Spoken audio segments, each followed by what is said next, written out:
Guys, welcome to Construct Your Life.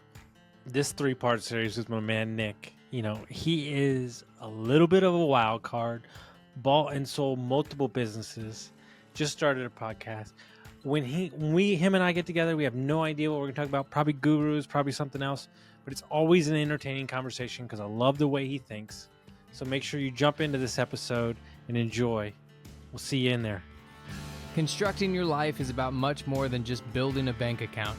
Each week, join mindset coach Austin Linney as he interviews guests who are constructing their dream lives and impacting the world around them on a daily basis. If you're an entrepreneur or wanting to start a business, or you just want to hear motivating stories of how others have overcome the odds, you are in the right place. And now for your host, Austin Linney. Part 3 with my man. I have no idea what we're going to talk about. It might be unicorns. Might be mobile home parks. We don't know. It's unicorns. What are we going to talk today about? It's unicorns. So I posted on Twitter a couple of months ago that I wanted to invest $500,000 into SMB Twitter. Yes. Mm-hmm. There's lots of businesses on there, lots of business owners, lots of searchers, etc. And I got flooded with people reaching out to me. I had over 100 people reach out to me saying, I'd love for you to invest. As I went through those people and eliminated the tire kickers, there were about 50 that were legit. And then of those 50, I've narrowed it down to about 12 that I'm looking at investing in. But going through that process taught me a couple of things. And it was really interesting to like look back and synthesize everything that I went through. And I wanted to talk about that a little bit. Is that cool? Are you cool? Investable? Am I investable or that's such a no. Like, are you investable? Like, it's such a fascinating social experiment. It's yes. fascinating because I know how I think about deals. I know how I think about valuing my company. I know how I think about going out and raising money from somebody. But I haven't invested in a lot of deals, if that makes sense. Mm-hmm. And I think the first thing that's been so interesting is there is no continuity, no uniformity across how people value businesses and what equity they assign to capital coming in. Some people are like, it's a $10 million post-money valuation. They haven't sold a single product. What? And they're not a tech company, right? Some companies are like, oh, I just need $80,000 to fund this, and you can have 40% of the company. And they're doing $150,000 a year. It's like, okay, that's like total opposite ends of the spectrum. Yeah. So it's very, very interesting, number one, to see how differently people value their business. The second thing that was really interesting is almost within 15 minutes of a call, I can tell whether or not I'm going to invest in the company. And it has nothing to do with the fundamentals of the business. It has everything to do with the founder operator. Do I like them? Do I trust them? Are they hardworking? Are they the type of person that I want to be invested with? And I've always heard that. And you kind of roll your eyes at it because you're like, oh yeah, everyone says that. But that was like reinforced to me. There's some really good businesses that I thought were fantastic businesses, but I didn't want to put my money anywhere near the founder. And that was a shock to me. I thought I'd be kind of founder agnostic, but I'm not. I think you would be the same way. No, this is perfect. Perfect. Oh. You have no idea. I met with a guy today. This morning happened to me. Swear to God, I'm not joking. Chamber of Commerce says this guy's looking to connect with people, young, hungry dude. I was like, whatever. Fine. I'll go to this breakfast, right? And I meet this guy. I get his story.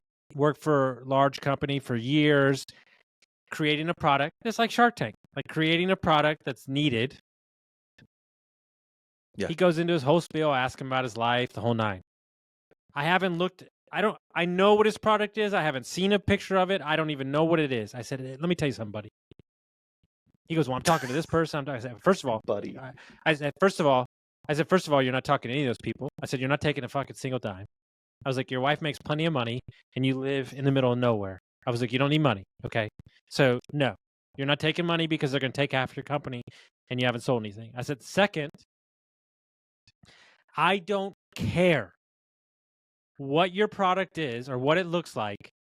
I'll give you whatever you want. I said, I've never seen somebody articulate and the passion and the detail that he put into his vision for his company. And now I'm probably going to invest in it, but I'm also hiring him to come work for me. That's a whole nother can of worms. Yeah. And while he builds this out, I go, you're going to take 2 days off a week and you're going to build this business. I'm going to help you because it's super smart. And I said, this is how it can work in my sector. Mm-hmm. And I said, he goes, you don't want to see the video of my shit? I said, no, it's a waste of time. I don't care. I said, if you care this much about this, then I'm in. Because people have invested money in me because of me. They haven't even, I spent a week putting together the fundamentals of the business, and he slid the paperwork back to me and said, it's okay, I'm in because of you. And I never thought that was a thing. Look, don't get me wrong. If you're dropping a couple mil, we got to see some numbers. But when you're starting out or something like that, it really is that first moment. You know, my mentor said it to me so many years ago. Being likable is a superpower that nobody talks about. It is. No, I totally agree with it. And I undervalued it. You know what Connor said to me? Process. You know what Connor said to me? His rule on if you do business with his client, if you called me on a Saturday and I saw that you called, would I be upset?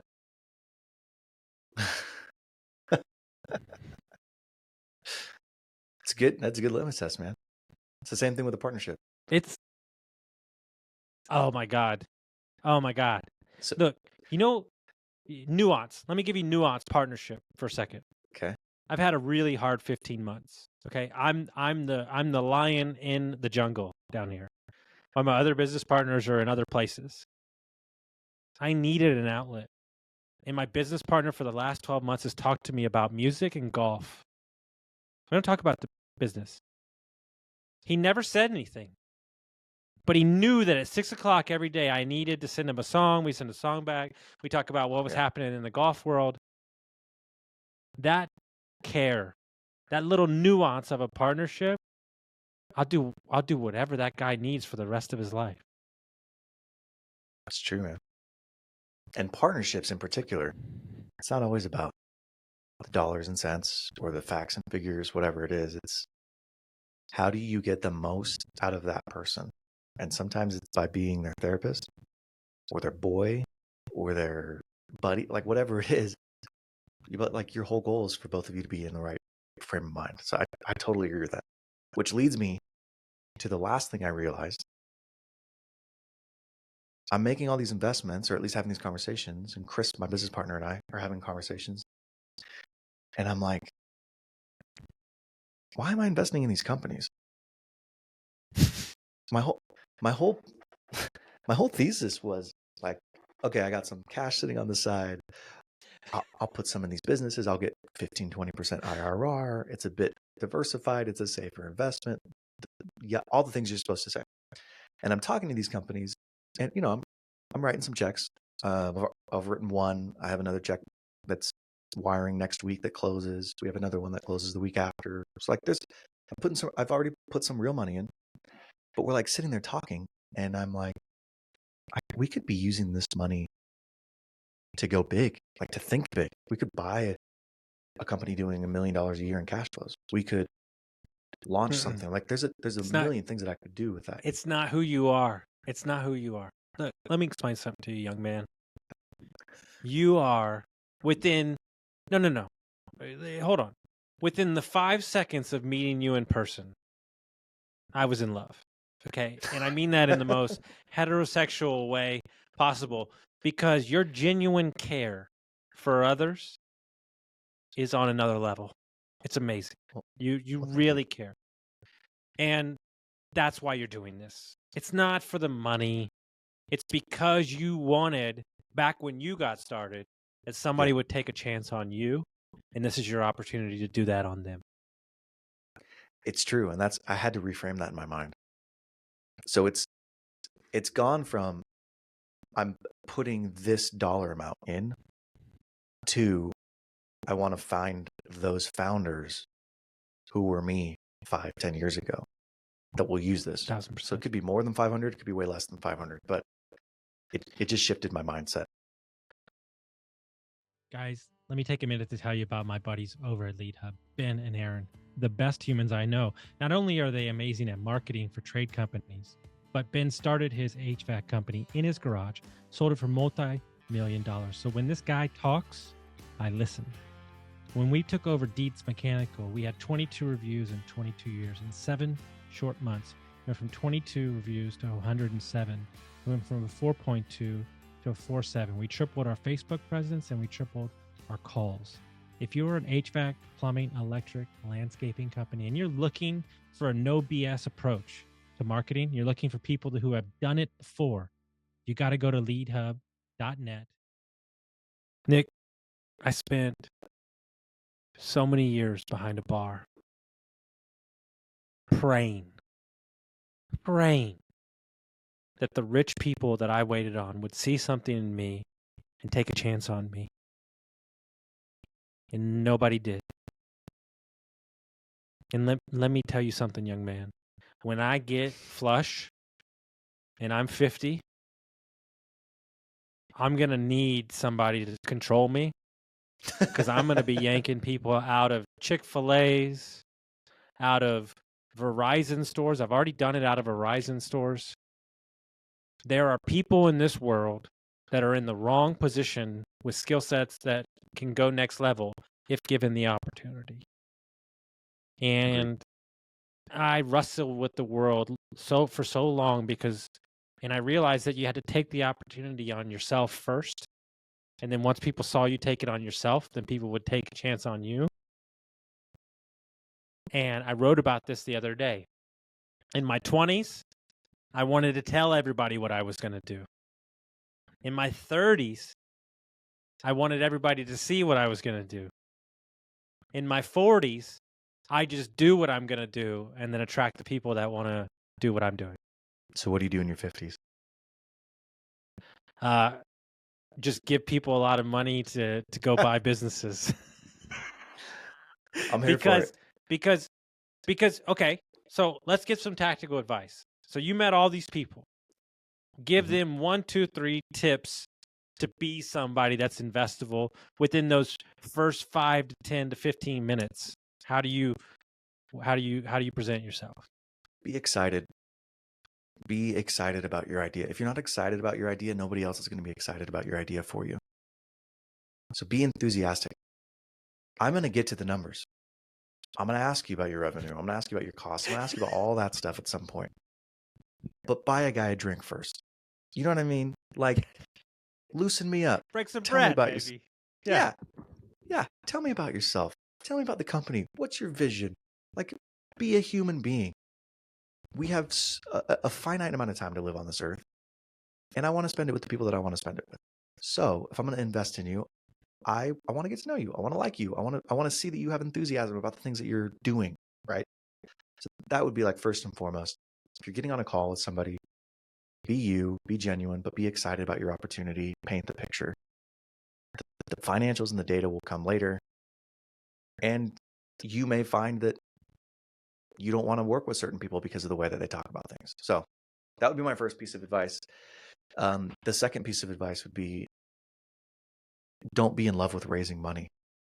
Like, so many people just, oh, I should just raise money. Well, that's what we should do, right? Like, no, bootstrap as long as you can.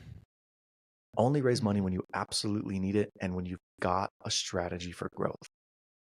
Until then, figure it out. Bootstrap it. Once you know what you're doing, get some money to throw accelerant on the fire, but don't raise unless you really know where that money's going to go. But like, those would be the two biggest things. Be excited and don't raise money until you absolutely have to.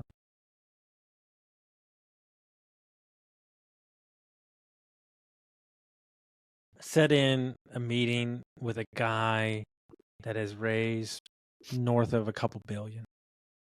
And I'm so excited about the next 3 to 5 years and what we're going to do, and we're going to expand, and we're going to do all this stuff. And he just stops me mid-sentence and goes, Austin, I don't care. He goes, that's make-believe. He goes, it's make-believe. Who knows? We don't know. How do I lose my money? And I have to get to a place where emotionally I'm in the deal and excited about it, but I can see it from the angles that would scare people. Right? Sure. Perfect example. I'm on a call today, and PE, private equity, refuses to invest in a word, and the word is creativity. PE is like talking to a tree. They have a box. This is where they buy. Anything outside of that box does not exist in this world. Yes. It's a waste of everybody's time. So why would you pitch them something that's outside of that? No. If I've got some crazy shit where I'm going to sell rented unicorns on a ferry, I'm going to go to your partner, Chris, because he's the guy that can make the unicorns make money. And he's like, I could see you. So I'm not going to waste my time. So here's what I'm getting to the point, guys. My third tip for you, know your audience and don't waste anybody's time. Investigate what they're in. I'm going to give a different deal to a family office than I am a PE firm, because the exit of the PE firm dictates how they operate. Mm-hmm. So understand the long game for the person that you're pitching the deal to, and you'll save everybody a lot of time. That's good. That's very good advice. Totally agree with that. It was pretty good. I'm not going to lie to you. I feel good about it. I felt really good about it. I think we clipped it up, so we appreciate you. We appreciate you. Always a great time.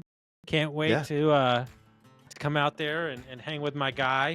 If people want to hear about your podcast, they want to track you down, how would they do that? I'm on Twitter. Co-founder's Nik. I started a podcast called Nikonomics that I've been doing on a weekly basis. But yeah, follow me on Twitter.